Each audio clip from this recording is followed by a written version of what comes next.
Letter 50, a sermon and a promise. As I have been coming to you every few days for several months, and have told stories for your amusement, may I come now and preach a sermon? I promise it shall not be long. You live in a land where church spires pierce the blue of heaven, looking from the viewpoint of the clouds like the uplifted spears of an invading army, which in intent they are. So surely you have the habit of listening to sermons. The average sermon is made up mostly of advice, and mine will not differ from others in that particular. I wish to advise you, and as many other persons as you can make listen to my advice. You will grant that, for one who offers counsel, I have had unusual opportunities for fitting myself to give it. In order to help you to live, I would show you the point of view of a serious and thoughtful, however imperfect, observer of the after effects of causes set in motion by dwellers upon the earth. It has been said that cause and effect are opposite and equal. Very good. Now I want to draw your attention to certain illustrations of that axiom, which have come to my mind during the last few months. If I repeat one or two things which I have already said, that is no serious matter. You may have forgotten them, or missed their application to the business of preparing for the future life, on this side of the gulf of death. That is a moss-grown figure of speech, the gulf of death. But I am writing a sermon, not a poem, and well-worn tropes are expected from the pulpit. The preachers remind you every few Sundays that you have got to die someday. Do you realize it? Does your consciousness take in the fact that, at any moment, tomorrow or 50 years hence, you may suddenly find yourself outside that body whose cohesive force you have become accustomed to? That you may find yourself, either alone or accompanied, in a very tenuous and light, and at first not easily manageable body, with no certain power of communicating with those friends and relations whom you may see in the very room with you. You have not realized it? Then get it through your consciousness. Grasp it with both hemispheres of your brain. Clutch it with the talons of your mind. You are going to die. Oh, do not be alarmed. I do not mean you personally, nor that you or any particular person will die tomorrow or next year, but die you must someday. And if you remind yourself of it occasionally, it will lessen the shock of the actual happening when it comes. Do not brood over the thought of death. God forbid that you should read such a morbid meaning into my blunt words. But be prepared.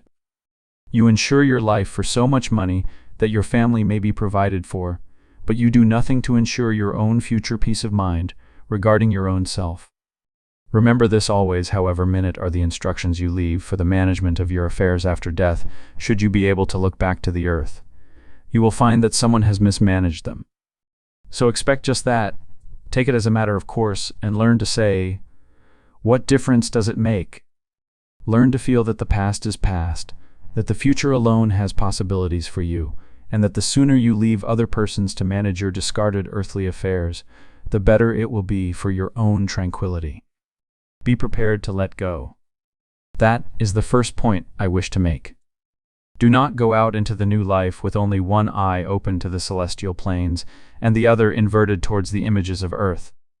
You will not get far if you do. Let go. Get away from the world just as soon as you can.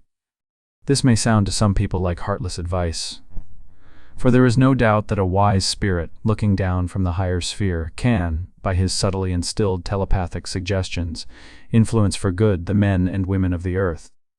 But there are always thousands of those who are eager to do that. The heavens above your head now are literally swarming with souls who long to take a hand in the business of earth, souls who cannot let go, who find the habit of managing other people's affairs a fascinating habit, as enthralling as that of tobacco or opium. Again, do not call me heartless. I am blunt of speech, but I love you, men of earth. If I hurt you, it is for your good. Now comes another and a most interesting point. Forget, if you can, the sins you have committed in the flesh. You cannot escape the effects of those causes, but you can avoid strengthening the tie with sin. You can avoid going back to earth, self-hypnotized with the idea that you are a sinner. Do not brood over sin. It is true that you can exhaust the impulse to sin by dwelling on it until your soul is disgusted.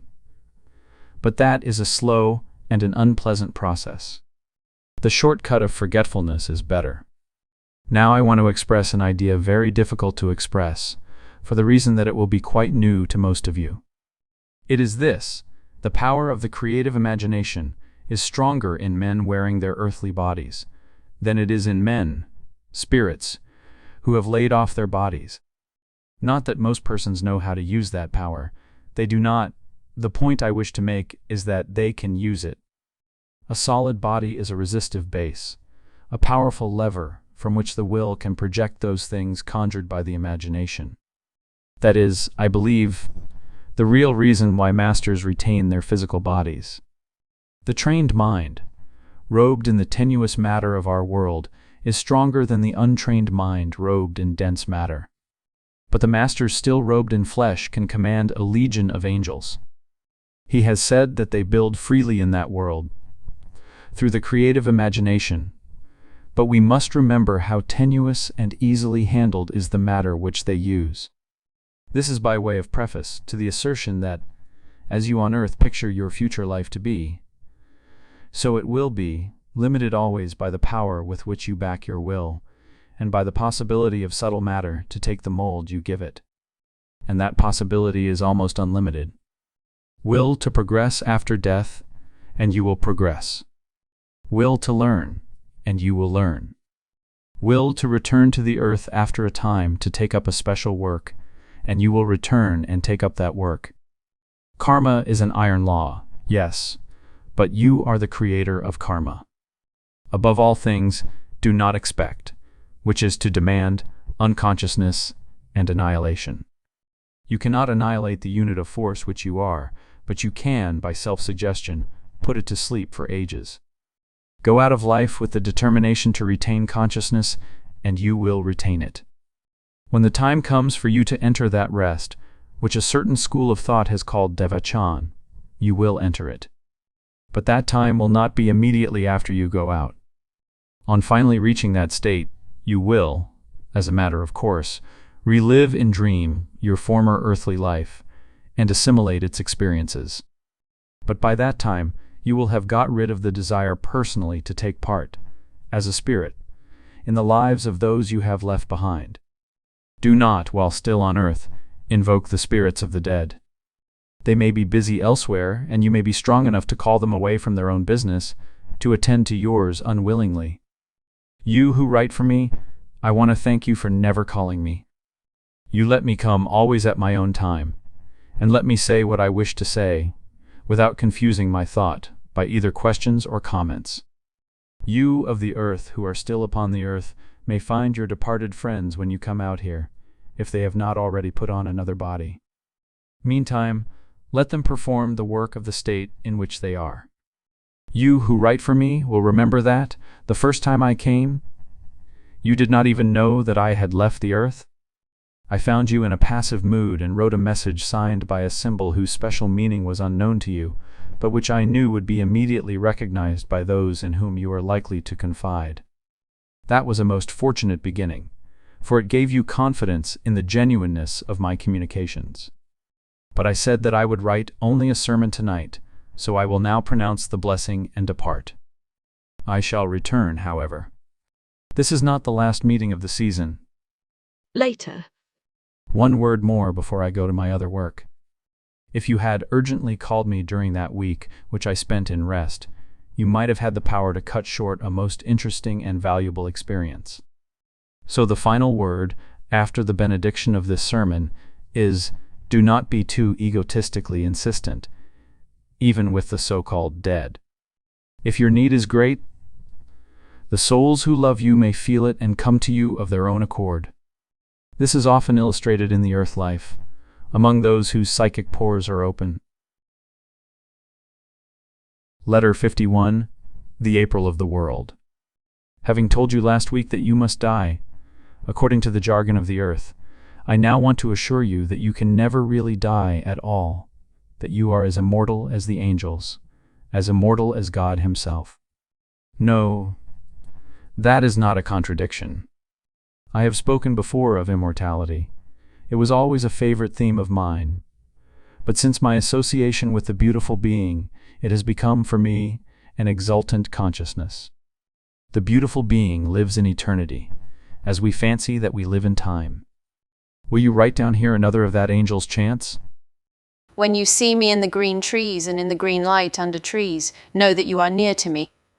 When you hear my voice in the silence, know that I speak for you. The immortal loves to speak to the immortal in the mortal, and there is joy in calling to the joy which dozes in the heart of a soul of earth. When joy is awake, the soul is awake. You look for God in the forms of men and women, and sometimes you find him there. But you look for me in your own soul. The deeper the gaze, the fairer the vision. Yes, I am in nature, and I am in you when you look for me there. For nature is dual, and the half you carry within you. All things are one and dual, even I, and that is why you may find me. For the charm of being free, to wander at will round the earth and heaven, and through the souls of men. I am lighter than the thistledown, but more enduring than the stars. The permanent is impalpable, and only the impalpable endures. The road is not long which leads to the castle of dreams. The far away is nearer than next door, but only the dreamer finds it. When labor is light, the pay is sure. When the days are hard, their reward is tardy. Be glad, and I will repay you. I would write my name on the leaves of your heart, but only the angels can read the writing. Who bears my unknown name on the petals of his heart is accepted among the angels for the flower he is. His perfume reaches heaven. There is pollen in the heart, child of earth, and it fructifies the flowers of faith. There is faith in the soul, child of time, and it bears the seeds of all things. The seasons come and the seasons go, but the springtime is eternal. I can find that in you which was lost in the April of the world.